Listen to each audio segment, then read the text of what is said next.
11वीं सदी हिजरी में जिन शुअरा का नातिया कलाम आप सुनेंगे वो बहैसियत शायर इतने बड़े हैं कि आज तक उर्दू शायरी पर उनकी परछाइयां नजर आती हैं। उनके कुल्लियात में नातें कम जरूर हैं, मगर जो नात भी मिलती है वो अपनी मिसाल आप है। वली का इंतकाल 1119 में हुआ था। सिराज 1127 हिजरी में पैदा हुए और दक्कन के दूसरे बड़े शायर तस्लीम किए गए। सूफी मनीष आदमी थे। जवानी में मजजूबाना कैफियत पैदा हो गई थी। नंगे पांव नंगे सर मौलाना बुरहानुद्दीन गरीब के रोजे का चक्कर काटते और फारसी शेर पढ़ते जाते। सिराज के अगर ये शेर महफूज रहते तो एक अलग दीवान मुरत्तब हो जाता। कुछ अरसे बाद हजरत अब्दुर्रहमान चिश्ती के मुरीद हो गए और उर्दू में शेर कहने लगे। उर्दू दीवान 5000 अशार पर मुश्तमिल है। फारसी और उर्दू दीवान के अलावा मुंतखब फारसी शुअरा का कलाम मुंतखब दीवान हा के नाम से मुरत्तब किया।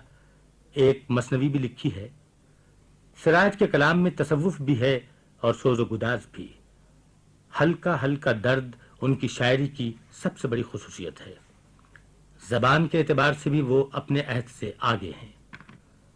सिराज का इंतकाल 1177 हिजरी में हुआ। सरवर कौनैन की बारगाह में सिराज ने अपना हदिया अकीदत यूं पेश किया है।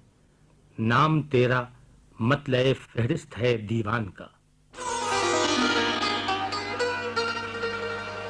नाम तेरा मतलए फहरिस्त है दीवान का।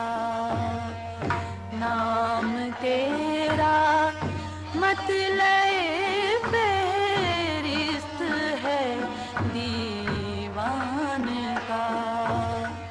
है ज़बां का विर्द खासा और वजीफा जाने का। नाम तेरा मतलए फहरिस्त है दीवान का।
سے ہر ورق قرآن کا نام تیرا مطلع فہرست ہے دیوان کا